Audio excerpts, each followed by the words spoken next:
I'm Aaron Fawn, and I'm on a trip for life.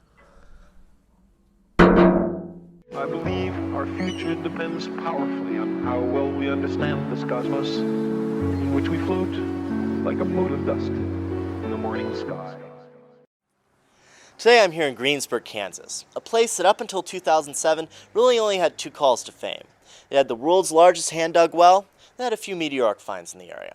But in 2007, fame found them in a whole new way, a way that they would have never wished upon themselves, when one of the worst tornadoes ever recorded swept through here. This tornado, an EF5, with winds in excess of 200 miles per hour, destroyed virtually everything in this town. 95% of the buildings were destroyed beyond repair. So they were left with a choice. They'd only lost 11 people. They still had the town's population, but they had to do something with them.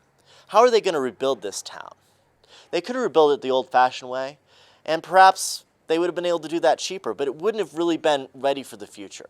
They decided instead to build it in a sustainable way, a green way, so that they could take advantage of the traits of the prairies, the winds and the sun, to power this town and rebuild it for a better future. So let's go see what they've done 3 years into the process. Take a moment to survey the town from this vantage point. I think you'll find it enlightening. Get on top of any building in town, and evidence of the great destruction the tornado wreaked upon this place meets your eye everywhere you look. Notice all the bare trees and the empty lots? Although it has bravely embarked on a remarkable process of renewal, Greensburg still has a long way to go. Signs of construction are everywhere, but only a fraction of the town's former population has moved back thus far, though this is likely because only a few of the town's amenities were available until recently. Kansas can be a harsh place without the support of a town and its people, so perhaps waiting until the reconstruction revived the town a bit before returning was wise. Still, many lots stand empty where there once were homes, and whole streets seem barren for lack of habitation. But considering this place was a clean slate just a few years back, and the general state of the national economy, their progress is commendable. I suspect that the move-in rate will increase as more places like those I visited open up.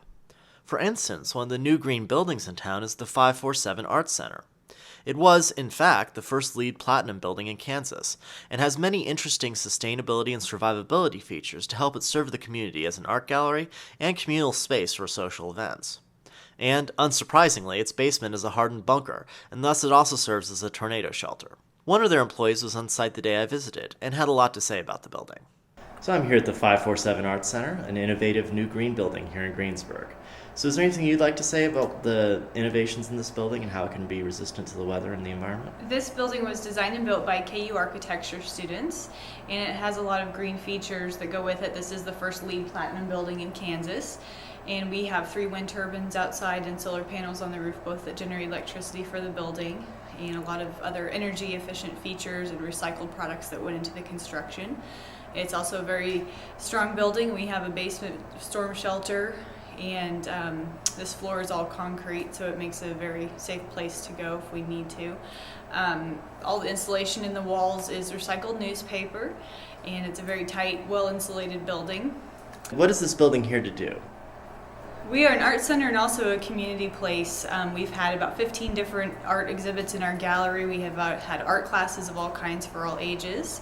And people can rent out the space for meetings, parties, and other events here. So it's more than just an art center, but really a community building. Visible from the Arts Center is another remarkable new green structure. No, not those forlorn stairs, poignant as they may be, in the background. That is the new Greensburg City Hall, a space designed to harvest the energy of the environment to make the process of governing the city easier. From the inside, the copious natural light that the unusual design allows in is apparent, and the use of durable materials means that this hall should serve the community for a very long time. Across the street is the new Centera Bank, a local bank that built their new Greensburg location to match the City Hall. And further down the street you can see the Sunchips Business Incubator, a LEED certified structure that acts as the anchor for the new Greensburg Main Street. And then, of course, is perhaps the most signature building of the new Greensburg, the Greensburg Greentown Silo House, which acts as both a bed and breakfast and as the headquarters of the green initiative that the town has undertaken. Let's hear a bit more about that from someone who knows better than I what the initiative is up to.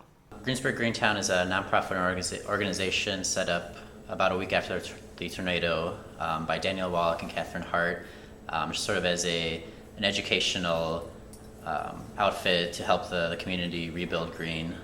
We explain in simple terms, what it means to live sustainably and to build sustainably.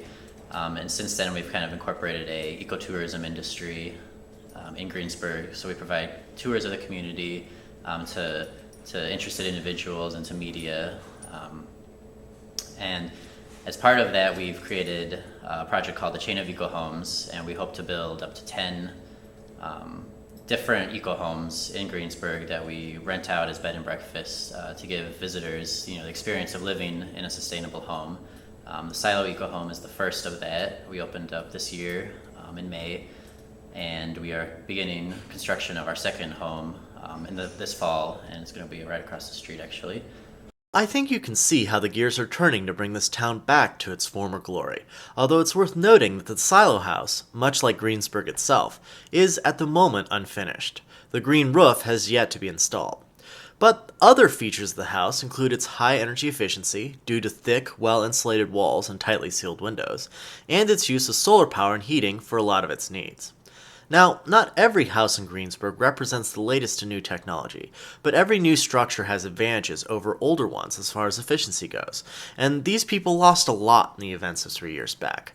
Their desire to build in any form is commendable. One vitally important structure for any small town was lost in the tempest. The Greensburg schoolhouse was utterly destroyed. However, the day that I arrived in town was a historic one, as the new school was finally open to the public. It seemed the whole town was walking down to join the festivities, and they were not the only ones.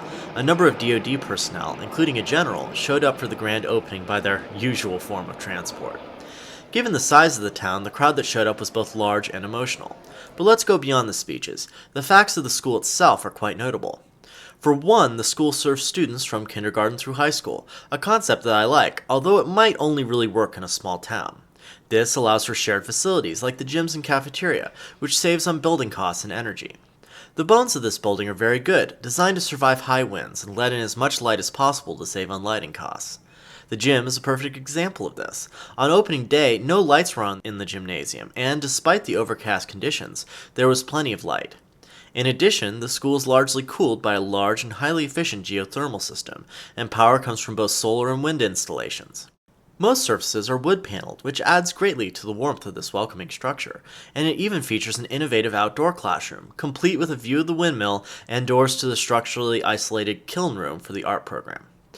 Also, the school features innovative distance learning facilities to stretch the budget of the local schools and allowing for classes to be taught on a county or even statewide level. Let's hear a bit more about this capability from a teacher at this new school. What do you think about working in such a efficient structure as this? I think that it has been a real blessing for us since we've been in modular homes the last 3 years. And I think the students here, I hope, will be able to understand the gravity of all of this at some point.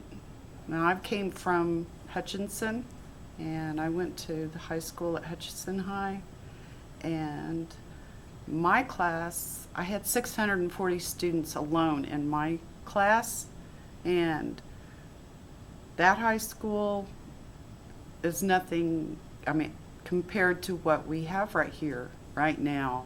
It's beyond anything that I ever got to go to school in, and we had a lot more students. So for the students to be able to experience this, I'm sure that they'll get the most out of it. I really do. They've had to endure a few things the last few years.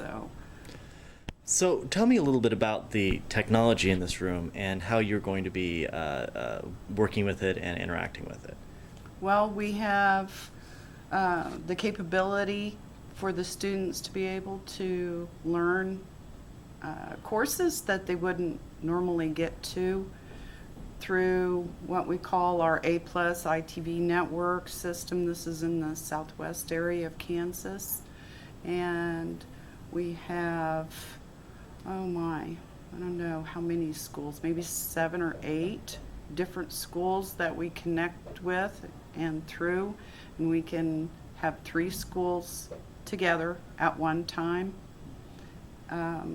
This gives the students, mostly college courses. We do have Spanish 1 offered through ITV.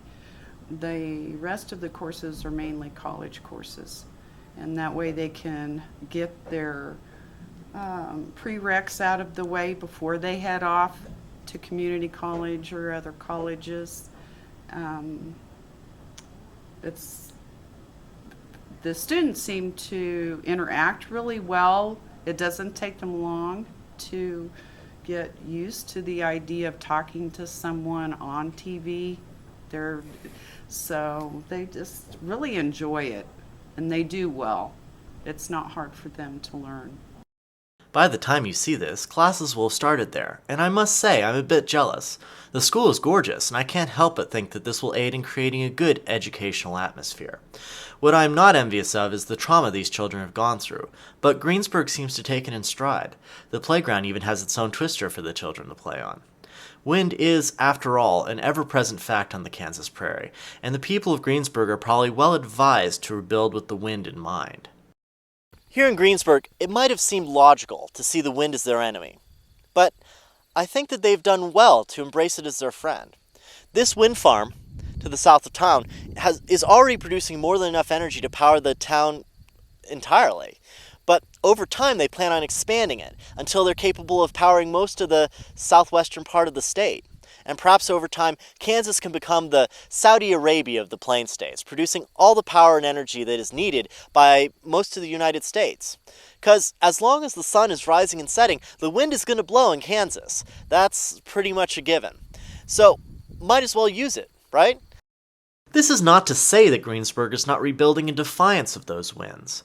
This solid-core foam geodesic home is a great example of how to design a house to survive high winds. And frankly, there's no mystery as to what the owners of this home think about the 2007 tornado.